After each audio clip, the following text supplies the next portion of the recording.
welcome back to Pass and Move.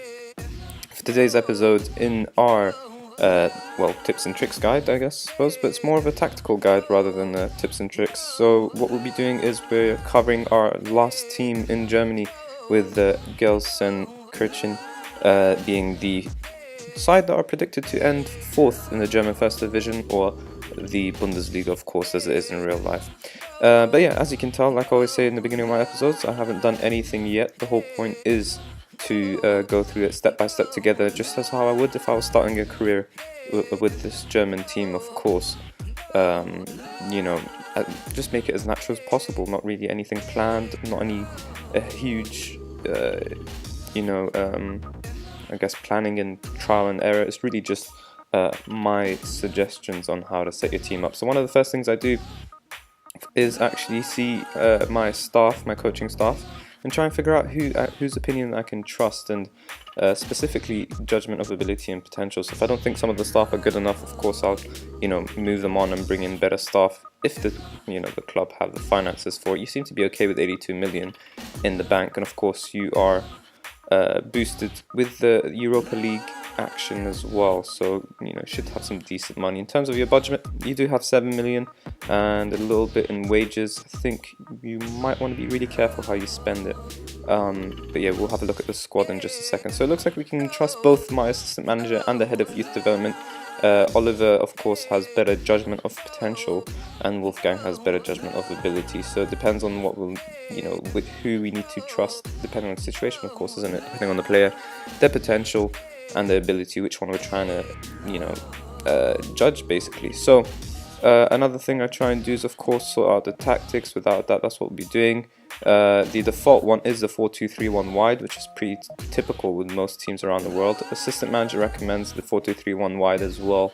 We'll have a look at the squad and see whether they're true or not. So what we normally do is give you a possession-based tactic and a direct style of play tactic. That way you have two options, which one you want to pick, with which direction you want to take your team in. Of course, as I always say, do not use both tactics. You have to pick one and build around that type of tactic. You can't have a team that plays both possession-based tactic and a direct style play. It's a bit too confusing, and because you're buying two different types of players as well, so you kind of have to make a decision, basically. But anyway, let's have a look at the squad. So first things first is sorting out who deserves to be here and who doesn't. So what we can do, just for the sake of this video, is actually just get rid of all these players who are out on loan already. We don't need that type of to overstaffed, I guess you could say. We want to try and keep this as clean as possible. So what I like to normally do is have a squad of 22 players. We have 25 here, so we're technically overnumbered or overstocked, but we'll have a look at who should actually be included in the first team and who shouldn't be. And the reason I like to have 22 is because I like to have a squad of, or rather a first 11 of, clear leading or star or even world-class players, and then a backup 11 of youngsters with potential who can eventually become those type of players, and that way they have the perfect mentors. But anyways, so first things first is sorting them out by the least of their abilities, I suppose you could say. So we did say we could trust Oliver's opinion, who is our head of youth development, and our assistant manager Wolfgang. So both of them think that Timon here is only a second division goalkeeper, so he's not ready for this division at all. Uchida is a decent player. Of course, we won't really want to keep him because he is only decent, but at least he's ready for the division. That's what we're trying to do here, just take out anyone who's not ready. I'm pretty sure our goalkeeper we're going to have to bring back, even though I sent him back to the under-19s, and that's just because we're short in numbers over there apparently. Anyways, we might have to look at the second team. We might see someone that we like, so let's have a look quickly at the team there. Let's see if there's anyone who, not necessarily anyone that deserves to be here in the first team. Just always keep an eye on your second team, basically. So let's go back to the under-19s and check if there's anyone there. It looks like not really. Alright, so now we can see our best 11 players and try and make a squad out of them. So these are the best 11 players according to my assistant manager, Bolo. One of the signings over the summer period, 21.5 million pretty much a statement signing, I guess you could say. He is of course still a youngster, but you know, just to bring him in when a lot of other clubs like Barcelona and Bayern wanted him is a statement in itself. So anyways, you do have a couple of loanees in Bachtuba, Eugene here, and Nabil Bentaleb, who's going to be transferred to you on the 1st of the next year, basically. Not the 1st of the year, but actually the first summer window, I suppose, of next year. You've also got Baba Rahman on loan, and we'll see, you know, where we have too many players and where we have too little, according to the position. So Basuba is, of course, a centre-back. We'll have a look at him in just a second. No, he's only comfortable as centre-back. How this is comfortable as a right-back as well. Whether he can actually do that well enough is a different story. Said is a left-back. The Bosnian Leon Goretzka, the German international, actually, at 21 years of age. He's also a centre midfielder and an attacking midfielder. We'll keep that in mind. Eugene, a left winger. Got another centre back here, Nastasic. Farman, the goalkeeper. It's always great to have a goalkeeper in your best 11. Benjamin as well, a central midfielder. Bentaleb, another central midfielder. Naldo and Mbolo. Right, so it does look like it kind of makes sense to play a 4-2-3-1. You can probably play a back three as well, because you do have 3 great centre backs, but I would say you kind of want to avoid that. I mean, all out of the 11 here, your 4 centre backs are included, so it is tempting to play with a back three, but just for the sake of numbers, you don't really have the numbers there, so unless you're really going to heavily invest, then it doesn't seem likely. Also, if we play with the back three, it means our wingers would probably have to play as wing backs, and we don't really want that. It's unlikely to play, you know, maybe we could play a back 5, I suppose, and then wingers and central midfielders with a striker. I mean, how would that look like? Let's try and envision that. So let's bring a striker back. We'll play like a 5 here. It would be 1 striker. We've got plenty of central midfielders, but we've got a lot of youth in the wings. Let's keep him here, for example, but 5-4-1 doesn't... We don't need to be that defensive. We are one of the best teams in the first division. As I mentioned, the season preview says we are aiming to be 4th, or predicted to be anyways, which means we should get Champions League football, I think.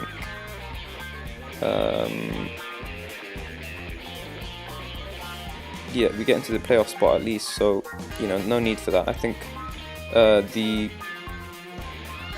assistant manager's recommendation of a 4-2-3-1 makes sense. You could also possibly play a 4-1-4-1. The truth is that your players are capable of it, your wingers. So I would recommend the 4-4-1-1, and then when you need to, when you really need to win the game, push up your players into the 4-2-3-1. That's what I would recommend. I love doing that most. So yeah, actually let's do that here. This would be a possession-based tactic, and the direct style play looks to be a 4-4-2. I think I can't see any other way around it. I mean, you do have a little short in numbers in striker department, but if you do play Mbolo, who can play as a striker, and I'm guessing there must be someone else who can play as a striker as well, but either way, you kind of do have the numbers. You can get away with it on occasion. You would definitely need to invest, but 4-4-2 is your best bet, I would say, if you want to play a direct style play. So just to quickly go through it, we'll get to know our players more in just a minute, but first, what type of tactics we recommend. So with the possession-based tactic, you can go with counter, standard, or control according to, you know, how defensive or how attacking you want to be. For the sake of the video, we will be going with control. It's the best for possession-based tactics, but of course, like I always say, you are capable of playing any other mentality. Do not feel afraid to play with other mentalities during the game, or even if you want to practice it and let your team get comfortable with it beforehand. But anyways, we're going to go with control. In terms of team instructions, I always like to play simple, lower tempo, shorter passing, be more expressive, and roam from positions is what I love. But if you really want to go all out possession, there's a lot of other things you can do if you do like to have a lot of instructions, team instructions. So I would get rid of be more expressive. It depends on your preferences, of course, but if you want to be possession based, you don't really want your players taking too many risks. Retaining possession is the obvious one, so is working the ball into the box and playing out defense.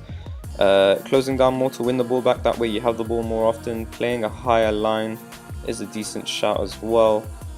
Using the offside trap will help with that. Getting stuck in is another way to really push your luck, I suppose. Not really push your luck, but you're just going to be winning the ball very intensely.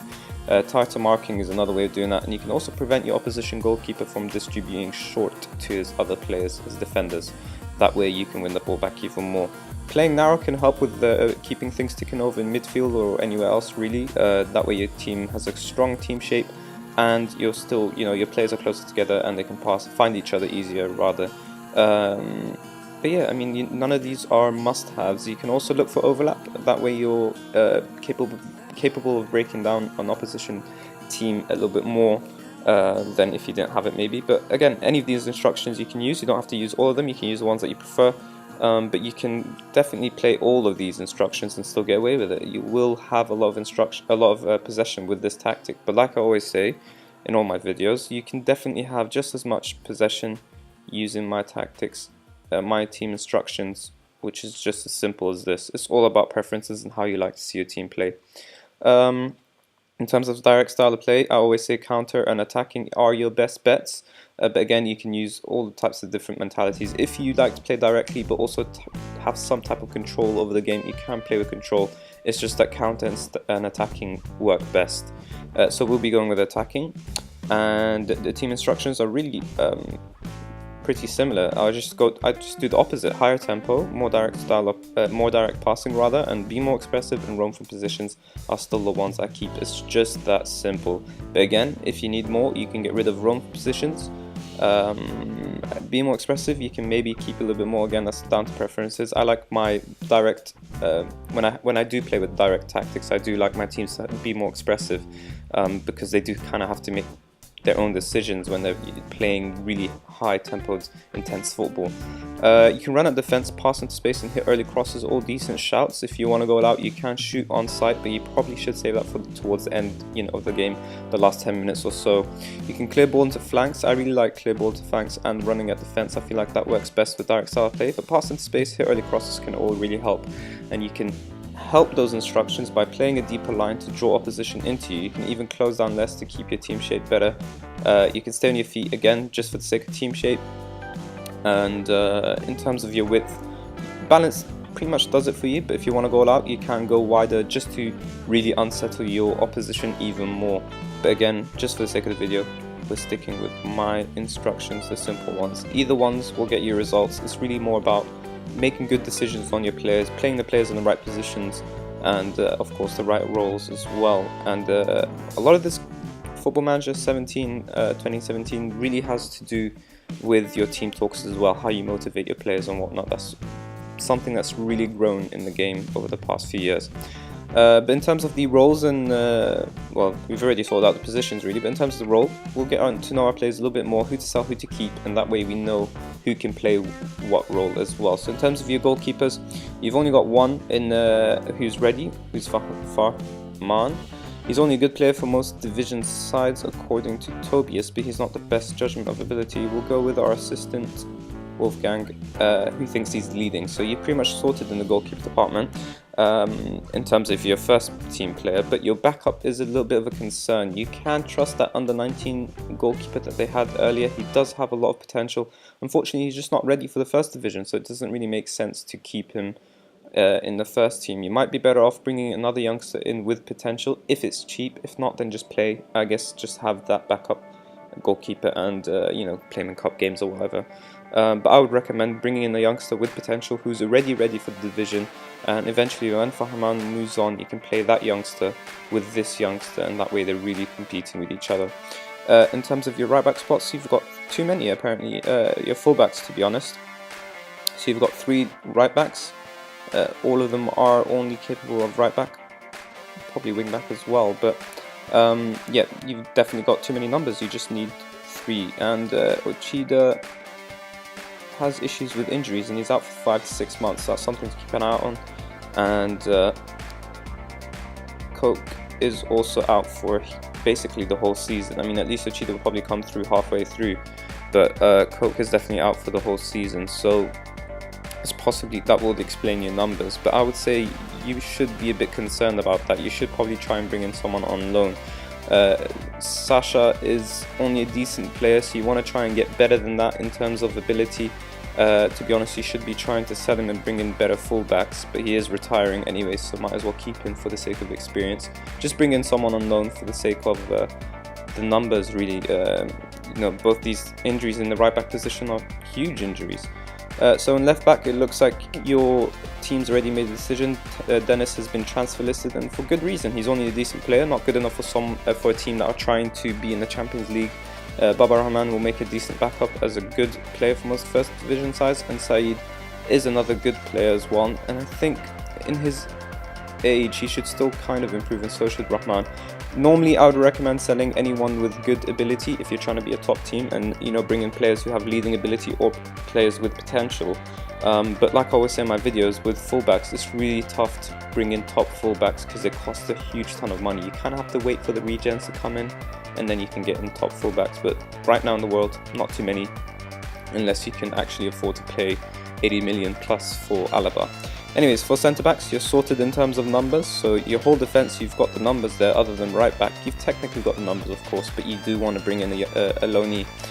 In terms of centre-backs, these are your strongest players in the team. You've got ball-playing defenders in Batstuber and Nastasic. Howdies and Ronaldo are both central defenders. I mean, it says he's a defensive centre-back, but I would assume he does have the mentals for a central defender as well. But yeah, in terms of who should be your starters, Naldo's a good backup.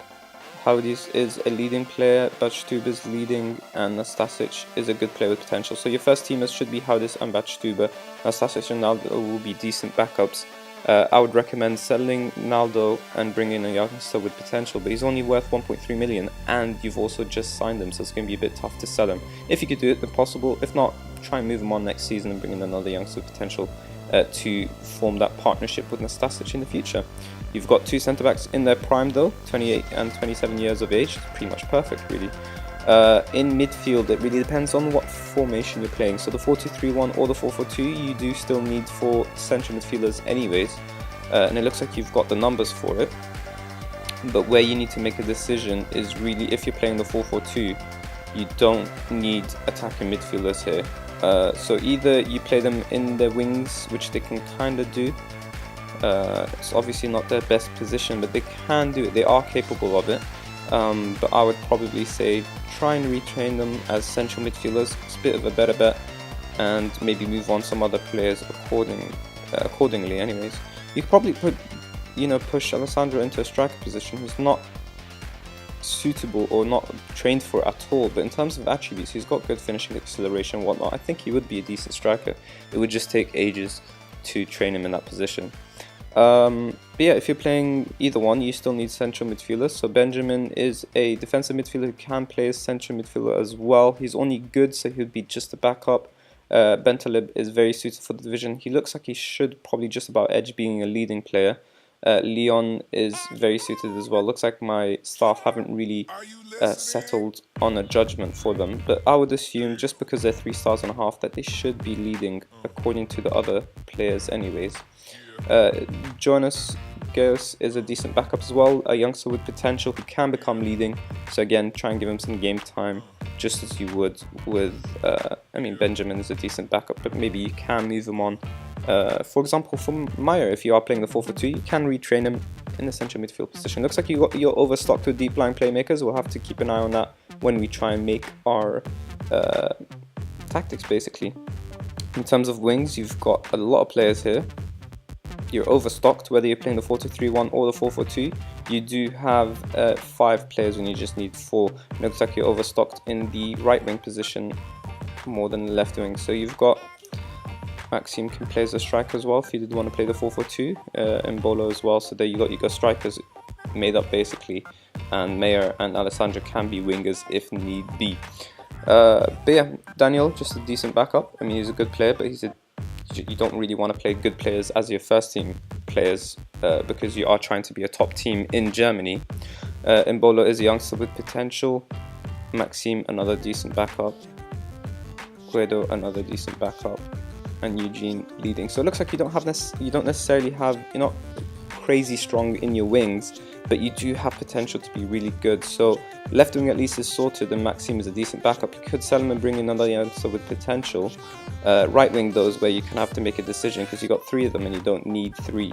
So I would say sell one of them, and maybe put some faith in Bolo coming good this season and becoming a leading or even a star player for the division. I mean, he is a wonder kid by description.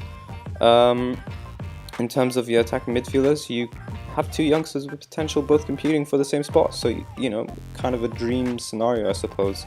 They are ready for the division as well. They should do just fine. In your striker department is where you might want to improve a little bit just by looking at them here. Huntler is only good, Franco's only good as well, so you might want to move one of them on and bring in a ready-made leading player, really leading striker.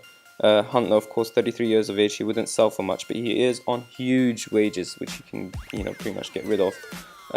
Franco's on some okay average wages, but he would sell for more. But again, you wouldn't keep Huntler for much longer. You bought him for 12 million. If you move him on, I wouldn't say that's the end of the world, but again, just your decision.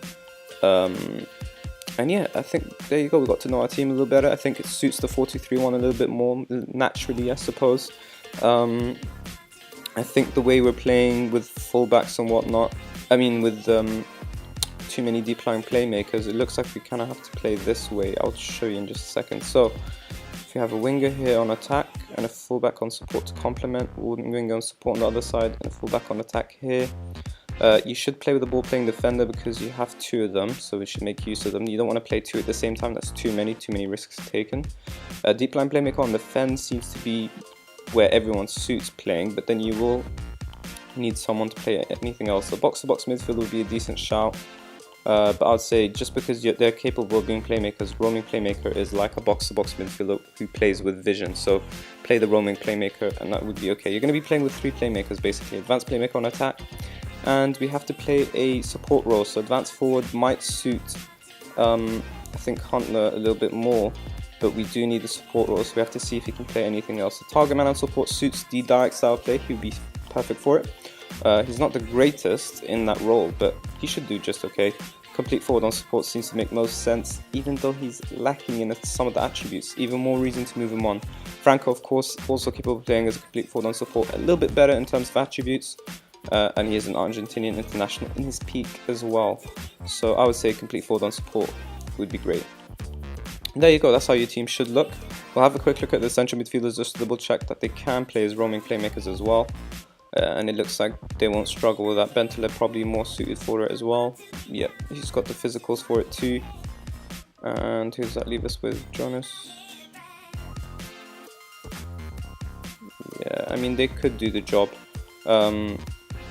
But if not, you could also play central midfielder on defend and a deep line playmaker on support. And the reason why I say this is because it's a tiny bit too defensive for the 4-4-1-1. It'll still get the job done. I've comfortably played this tactic before, but it's just because when you move your players up into the 4-2-3-1 when you're trying to win a game, you still want the central midfield duo to be a bit more defensive because they can get really exposed in the 4-2-3-1 if you were to play, for example, the central midfielder on defend and the box-to-box midfielder. And that way you're kind of sorted. I mean, the inside forward that you've got, the Loney, he won't be too comfortable playing as a winger. He does have the attributes for it, but he will still try to cut in. But just for the sake of the formation, we're playing as a 4-4-1-1. If you play Imbolo there as well, he's very comfortable. He can do that role quite well. His crossing just needs a bit more work, but he cuts in from both wings anyway, so you know, something just to consider. You're playing a role of wingers, but they really kind of will act a little bit more like inside forwards. Just something to keep your eye on. You know, if it doesn't work out. The 4-4-2 is kind of straightforward for me in terms of the striker department. You do want to play a target man on support, and depending on who you play up top, but I would say if you do play Mbolo, for example, advanced forward is a decent shout, but maybe Poacher is even better just to make full use of his acceleration and pace. Wingers will still be playing with wingers as well, so winger on attack, fullback on support, fullback on attack here. You still be playing a ball-playing defender, not much changes here. You will still be playing a deep line playmaker, would be perfect. Roaming playmaker would be a decent shout too, but I would say eventually work towards a box-to-box midfielder, you know, just slowly buy your way into a box-to-box midfielder. I'd say the same with the target man and Poacher. Your striker department definitely needs work either way if you're playing the 4-2-3-1 or the 4-4-2. So it's even more important when you're playing the 4-4-2 to improve your striker department. But I'd say your player suits the roaming playmaker a bit more, so this is how your team should look, and it's pretty close, you know. decent shouts, not too much difference. It's just literally dropping one of your strikers into the 4-4-1-1, but the roles change and so the possession changes as well. But yeah, you've got a decent shout there. So let's have a look at the youngsters. I think that's what we'll finish off this video with, who you should keep an eye on, who you should try and develop. So definitely Fabian's already on loan. He would slot in seamlessly into this team. He does have the finishing ability, or the attribute rather, to play as a striker if need be. He's probably a little bit better as an attacking midfielder in the shadow striker department, possibly as an advanced playmaker as well. He can improve in his passing, just keep an eye out on that as well. Depends on where he'll slot in. Timon is the only other youngster to keep an eye on for. We already mentioned him, the goalkeeper with a lot of potential. He's ambitious as well, which is great. These other youngsters can probably and will probably surpass their expectations, but some will fail just as these two might fail. It's just players that you should keep an eye on and who will slot into your team seamlessly. If you do play the 4-4-2, it looks like you do have a decent youngster in Florian, who can become that target man player for you if need be. But yeah, I think that will be all for today's episode. We have covered everything: the tactics, the instructions, the roles, the players to keep, to sell. So yeah, I think that will be all for today's episode. So if you did enjoy it, then please do of course hit the like button and subscribe for more daily Football Manager 2017 content. And as always, thank you guys for watching.